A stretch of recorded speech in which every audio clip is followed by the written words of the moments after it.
Hello guys, gandang hapon. Ayan, kakatapos lang po ng inyong Inday na magluto.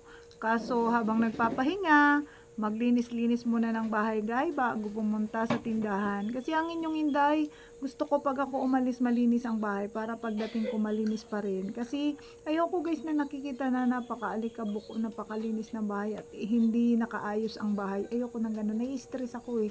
Kaya gusto ko nasa ayos ang bahay. Kaya pagkatapos magluto, bira-bira muna, maglinis-linis muna, walis-walis muna sa loob ng bahay para naman malinis pag uwi ko mamaya, o diba guys? Kasi sanay ako na pag uwi ko, nakataas na yung paa ko, pakapi-kapi na lang ako at nanonood ng TV at nakikipag-engage, o diba guys? Ganun talaga ang inyong Inday. Kaya gusto ko sa maghapon na yan, bago ako umupo ay tapos ko na yung aking mga gawain. At ayan nga, akin nang tutupiin yung mga nilabahang mga kortina kasi kahapon pa yung nilabahan. Ang akala ko niyan is tinupi na ng aking mga anak, yung pala inilagay lang sa laundry basket, kaya ako na lang ang magtutupi at pagkatapos ko niyang tupiin, ilalagay ko na dun sa lalagyan kasi hindi naman nagagamitin at nagpalit na kami ng kortina. Kaya ayan guys, itago na lang muna yan para di madumihan, para sa susunod na gagamitin mabango pa siya, malinis.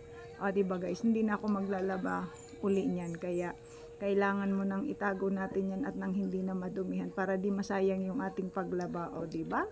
Ganun lang yun. Kaya ang inyong Inday sipag-sipag muna kasi may nakikita pang mga gawain. Ayan, hindi rin ako kasi kontentong umupo na marami pa akong gagawin. Kaya ayan, habang kaya pa, go muna, gawin muna lahat bago umupo ang inyong Inday.